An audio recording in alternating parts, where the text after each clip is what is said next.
there's a song by the Beatles called For the Benefit of Mr Kite.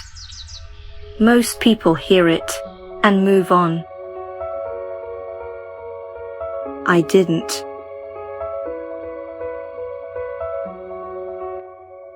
Hi, I'm Audrey Copping, and for the past few years I've been looking into the life of Mr Kite.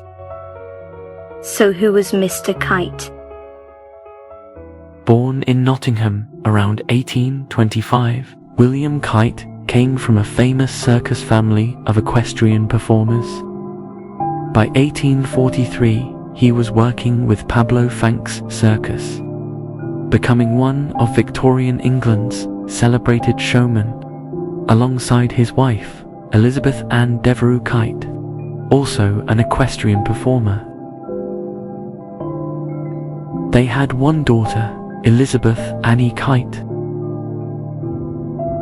But despite his fame, Victorian Birmingham was plagued by contaminated water and poor sanitation. William Kite died young at just 34 years old from dysentery.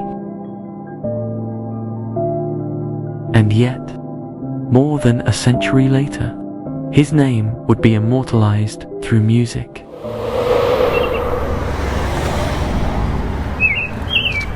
But the story didn't end there. In 1966, while filming in Sevenoaks, John Lennon stepped into a small antique shop. This shop. He came across an old Victorian circus poster, advertising a performer named Mr Kite, and across the poster were the words that would later become lyrics. Much of the song was lifted directly from the poster itself. The Hendersons, the horse, the trampolines, the celebrated Mr Kite, who was a real person. I started looking for the man himself. It felt like I was going round and round in circles. The information online was very vague and often contradictory. But I did come across a website about Victorian circus performers, and I found Mr Kite. But then again, very little information. But there was something that caught my eye. They did mention his wife's name. So now I had something a little bit more substantial for my research.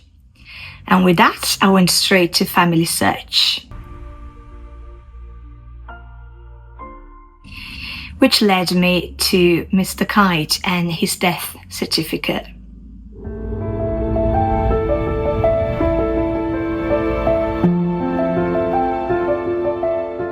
I found out his address and also his burial registry, but nothing else. But the deeper I searched, the more complicated the story became. He was living at number 4 Court, Stafford Street, in Birmingham. But beyond that, the trail seemed to disappear. Because despite finally having records, I still had no idea where William Kite had actually been buried. I've contacted so many people in Birmingham: the library, Heritage Centre, the archives, the cemeteries, bereavement services, Midlands Ancestors, Diocese, then Family Search, Ancestry.com, you name it. After months of searching, I finally found his burial entry. But one detail changed the direction of the investigation, and at the top of the page, St Mary's Church. He was buried there on April 15, 1860. Although St Mary's Church had finally been identified, the mystery only deepened. No headstone was ever found for William Kite. Curiously, none of the individuals buried alongside him that same day appeared in the inscription's records either. The 6-day gap between William's death and his burial together with the absence of any inscription, strongly suggested a common burial.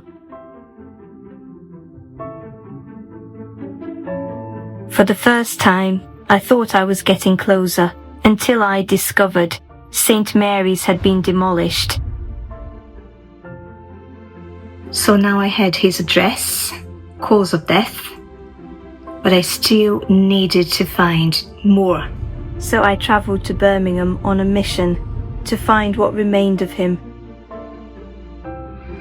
I went to the Wolfson Centre, searching for answers. That's when the investigation took another turn. I discovered that the burial grounds of St. Mary's had been cleared in stages, and many of the remains had been moved elsewhere. I basically had to find his burial details, not only once, but twice. That's when I realized even burial had a price. Those buried in the West Ground could afford permanence, but many buried in the East were poor and far less likely to be remembered. Those buried in the East Ground would later have been removed to Warstone Lane Cemetery. I finally knew where to go, because after everything, it was finally time to give him the burial he deserved. Because after all these years, William Kite was no longer lost.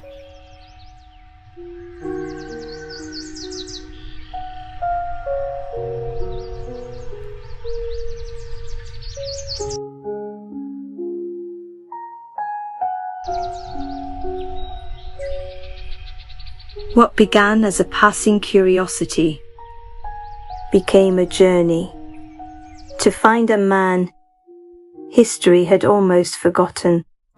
1, 2, 3, 4. For the benefit of Mr. Kite, there will be a show tonight on trampoline. The Hendersons will all be there later. Pablo Bank is there, what a scene! Over men and horses, hoops and garters, lastly through a hogshead of real fire. In this way, Mr. K will challenge the world.